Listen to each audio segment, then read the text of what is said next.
New here at 9 o'clock, video of a pilot crashing straight into Lady Bird Lake.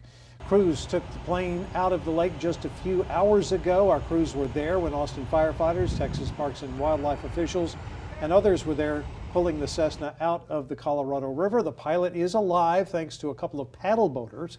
Thanks for joining us here at 9. I'm Robert Hadlock. And I'm Britt Marino, and we're going to hear from witnesses and the rescuer in just a moment. But of course, tonight there are still a lot of unknowns. But first, here's what we can tell you about what led up to this crash. The plane took off from TxDOT's terminal at Austin Bergstrom International Airport. Texas Parks and Wildlife telling us the Cessna had just come out of some routine maintenance work. The man flying the aircraft was on a test flight when he reported mechanical issues just after takeoff. The agency said the issues forced the pilot to land in Lady Bird Lake. Take a look at this map. The outcome could have been a lot different, of course. The plane crashed just west of the I-35 bridge around 2 o'clock this afternoon. KXAN's Jennifer Sanders live along Lady Bird Lake, where the plane is still there. Jennifer, and I know you have some perspective tonight from witnesses. My goodness, they probably have a story to share. They absolutely do, and we'll hear from them in just a second. What they told me is things could have been a lot worse. Every single person I talked to, that's what they told me. I do want to step out of the way now so you can get a good look at this plane. They removed it from the water probably about an hour ago. So what we're waiting to hear is what the timeline is for them to take the plane away. But for now, let's hear what all of those witnesses had to say. Remarkable images and video from Lady Bird Lake Thursday after a small plane crashed into the water. And it started kind of going down. Kurt Thomas watched the entire thing unfold right here from his balcony. His photos show a second-by-second breakdown of the plane diving into the water. I was like, wait a minute, that plane's really, really low, and it's about to hit the bridge. And then it went up and barely went over the bridge, and then right on the other side of the bridge, boom, plummeted in the water. Meanwhile, Stephen Carbon was running around Lady Bird Lake when he says he saw the plane about 100 feet above his head. There was kids that were riding their bikes right past me, like saying, wow, that was so close. And I'm like, I guess, you know, there's a chance this plane just dove into the water. So I tried to get down there as fast as possible. And when that was happening, Nicholas Compton, who works here at Austin Paddle Shack, was minutes away from springing into action. I heard some sort of collision or crash. I assumed it was next I-35 since we're so close to it.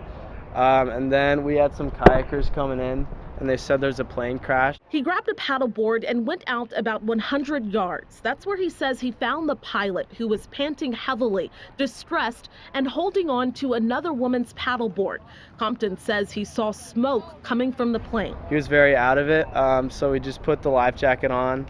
There's minimal conversation. He said there wasn't any time to think. They were just trying to get the pilot to shore, which was about 5 minutes away. I was expecting to see something much worse than a man still alive floating. So I was very relieved to see that he was still conscious and everything. So it wasn't much thinking except for just getting him to the shore to medical services.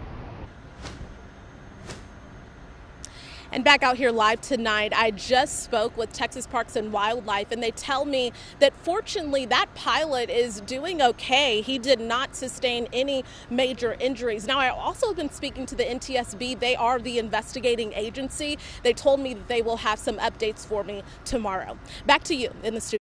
Nobody's hurt. He did a good job, I think.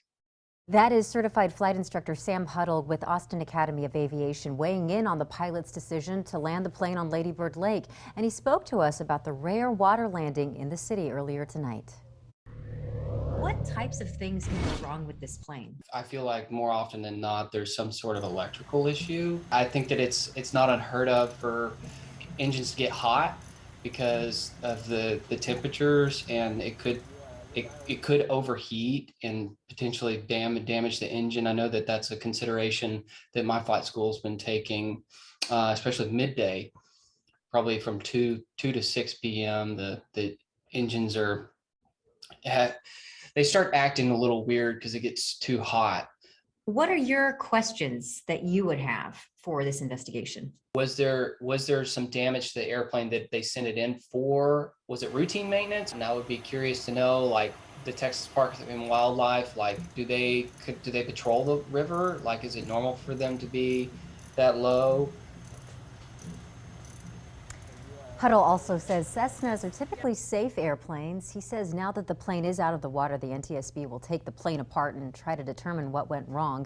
And that report could take up to a year to complete. There is no black box in an airplane like this.